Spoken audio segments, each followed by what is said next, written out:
Halo semuanya, selamat datang di Polaroid Podcast Al-Azhar Oke untuk Indonesia.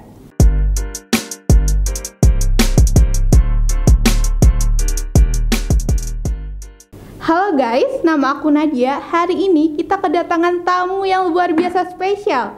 Please welcome Kak Amel. Halo. Oke, gimana nih Kak kabarnya? Alhamdulillah sehat. Alhamdulillah. Nadia gimana kabarnya? Alhamdulillah baik. Nah, Kak Amel ini merupakan salah satu alumni ya Kak, alumni dari Prodi Bioteknologi Universitas Al-Azhar Indonesia.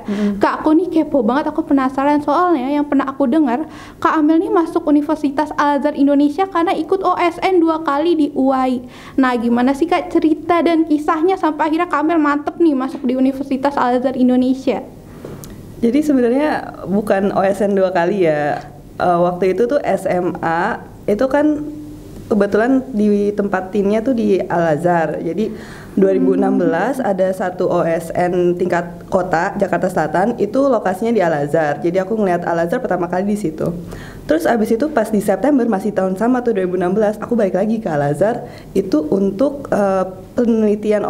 Jadi nama lombanya Olimpiade Penelitian Siswa Indonesia, singkat aku ya, OPSI. Dan itu tingkat Jakarta Selatan juga.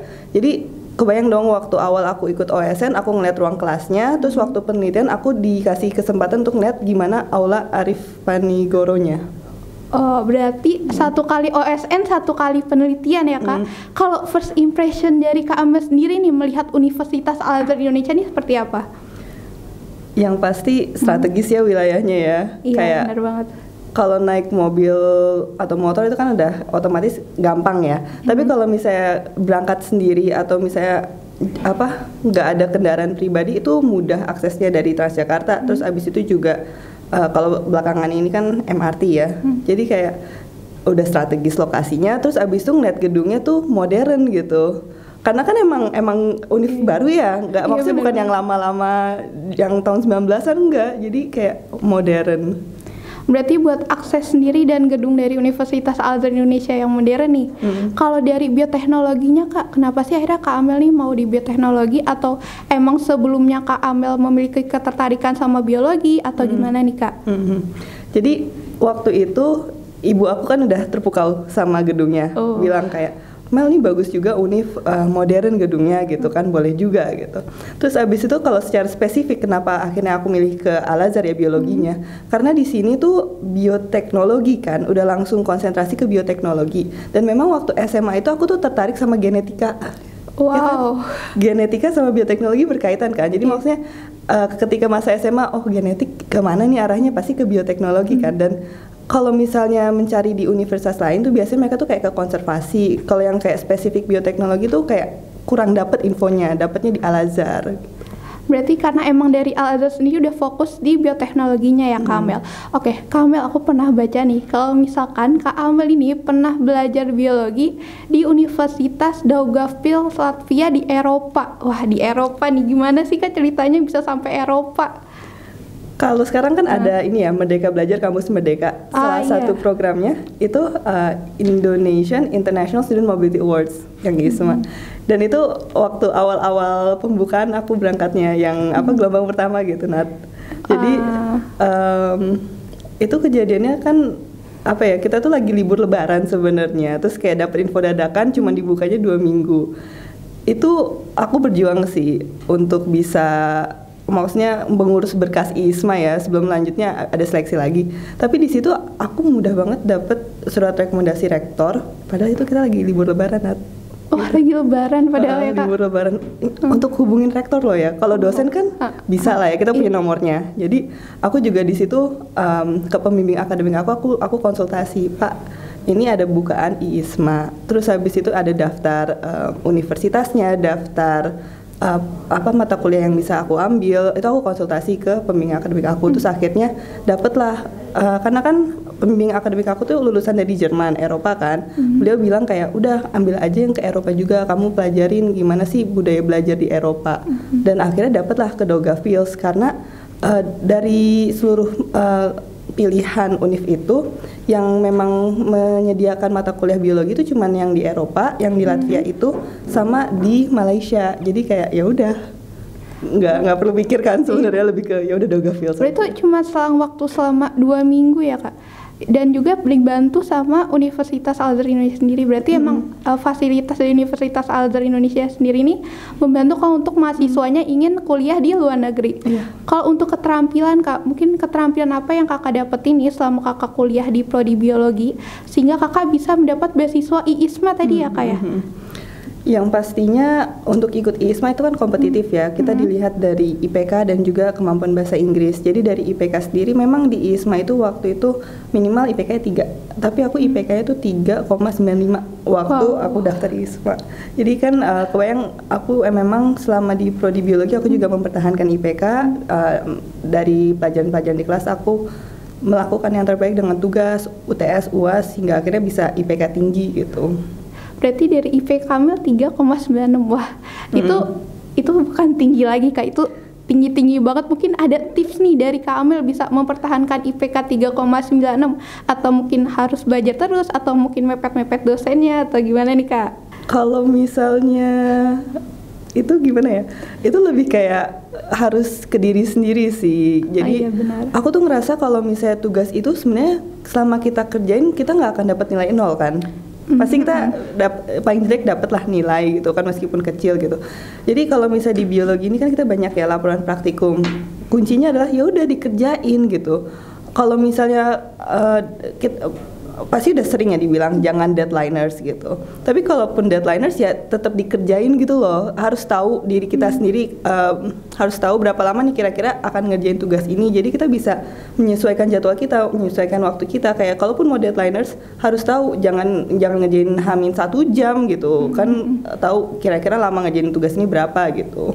Nah ini kalau deadliners nih salah satu masalah yang dihadapin hampir setiap orang ya Kak. Mungkin yang tadinya pengen scroll TikTok dari 5 menit malah jadi sejam. Nah kalau dari Kamel sendiri ada nggak cara untuk kayak misalkan biasanya nih salah satu struggle kita tuh ada di handphone ya Kak. Nah ada nggak cara Kamel untuk mengurangi penggunaan gadgetnya nih Kak? Memang kalau misalnya permasalahan yang kita hadapin ya kita emang harus tahu diri kita sendiri gitu loh. Kita harus tahu kelemahan dan kelebihan kita dan dari situ kita harus nentuin ke diri kita sendiri apa yang kita mau, target kita mau apa gitu kan. Jadi dari awal tuh emang aku kayak targetin aku mau IPK-nya 4 sebenarnya ya. Jadi aku nargetin IPK 4 tapi aku selalu kayak gini. Kita mimpi setinggi-tingginya gitu kan, gapailah mimpi setinggi-tingginya. Karena kalau misalnya kita jatuh kan setidaknya kita jatuh di antara bintang gitu. Iya, jadi kayak ini kan emang sedikit tidak realistis ya mau bilang oh aku mau IPK 4 gitu. Tapi kan dengan aku bilang aku mau IPK 4 bukan 3,5 bukan 3. Jadinya kan aku nggak jauh dari target 4 itu kan 3,96. Nah terus kalau misalnya dari situ kan aku juga awalnya adiksi TikTok. Ya kan, adiksi TikTok. Terus aku ngerasa kayak aduh nggak banget deh masa 2 jam main TikTok gitu kan. Dari situ aku mutusin oke, hapus TikTok. Terus baru mungkin awal tahun ini ya aku delete juga Instagram. Tapi aku masih buka di laptop. Cuman jadi beda gitu loh antara buka di laptop sama buka di HP untuk lama main sosial medianya.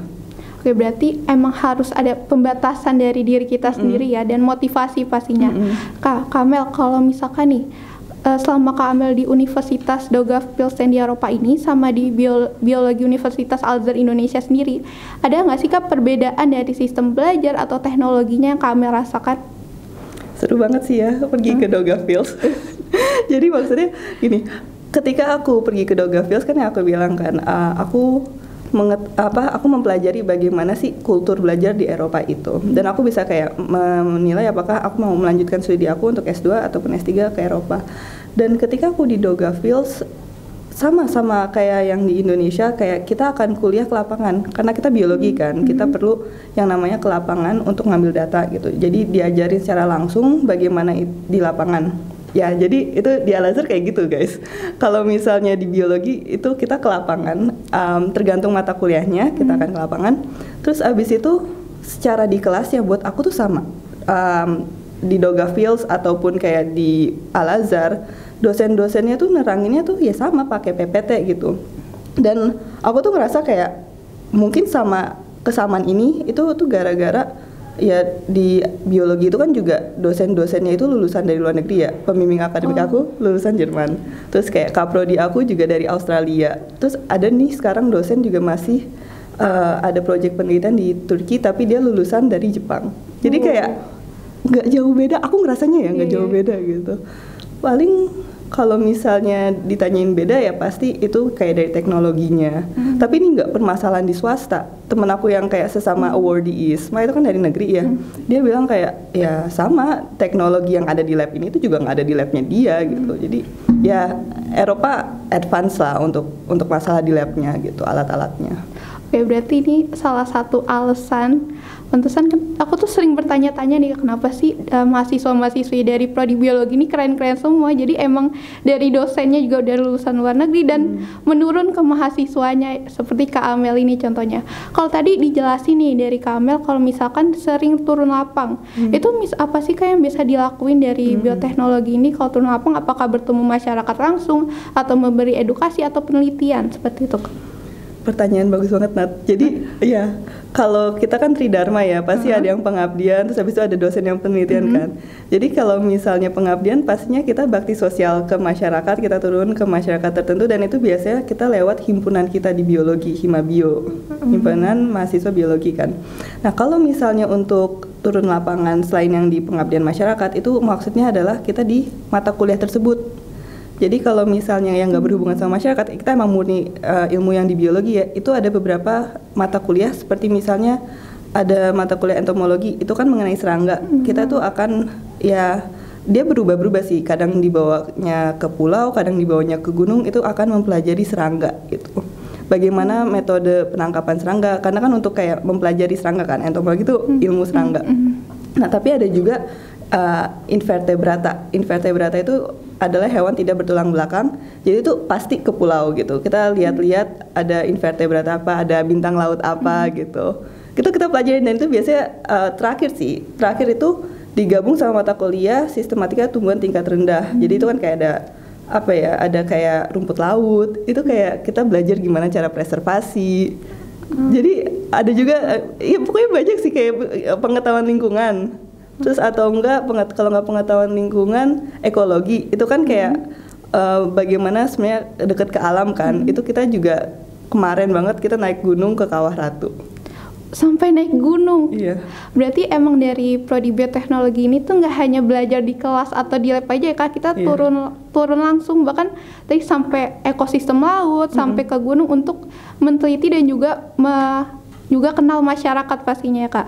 Kalau untuk ini Kak, yang pernah aku baca juga nih, setelah lulus dari program studi bioteknologi Universitas Al-Azhar sendiri, Kak Amel ini langsung dapat tawaran kerja di BRIN. Wow, ini gimana sih Kak ceritanya?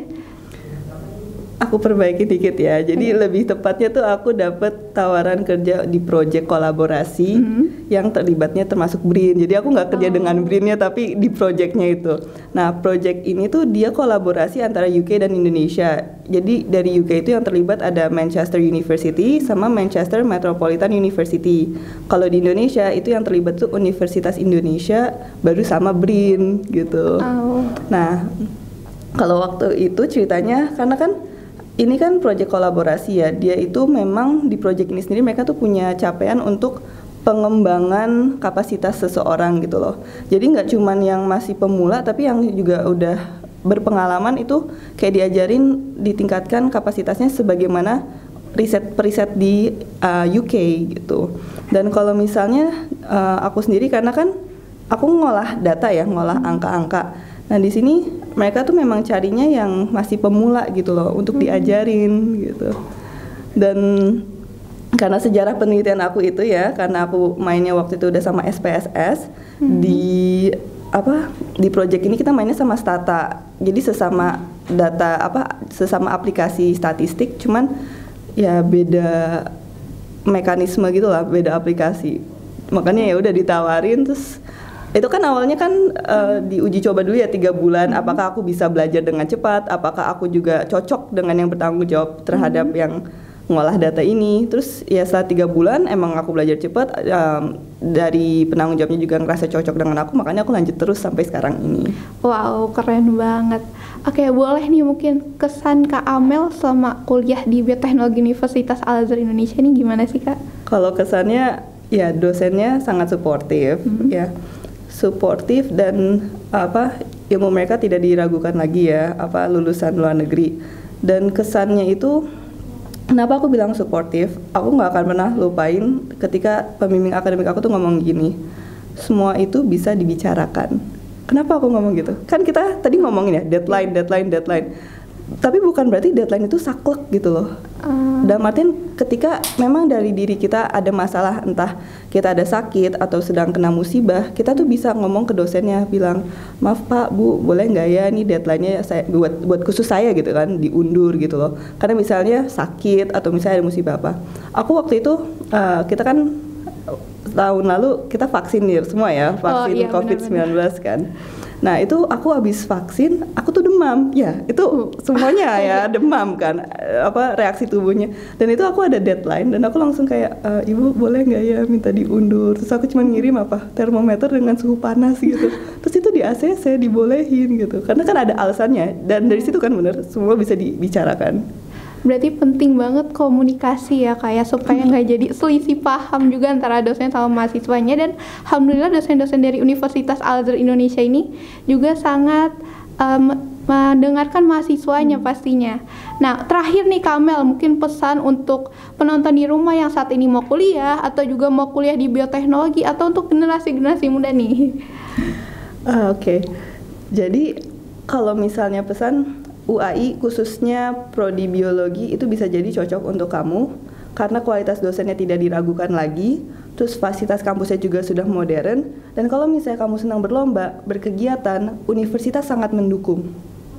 Oke, baik, terima kasih banyak nih Kak Amel udah hadir dalam kegiatan Polaroid hari ini. Nah semoga sharing information dari Kak Amel ini bisa membuat penonton di rumah nih mungkin yang masih SMA atau yang lagi kuliah bisa memotivasi lagi, bisa memberikan semangat untuk terus belajar dan bisa sampai kuliah di luar negeri juga nih kayak Kak Amel. Oke, baik, terima kasih Kak Amel telah hadir di kegiatan Polaroid hari ini. Nah, untuk teman-teman di rumah aku punya satu pesan nih, manfaatkan waktu kalian sebaik-baiknya. Jangan pernah takut untuk mencoba dan gagal karena gagal merupakan kunci dari kesuksesan.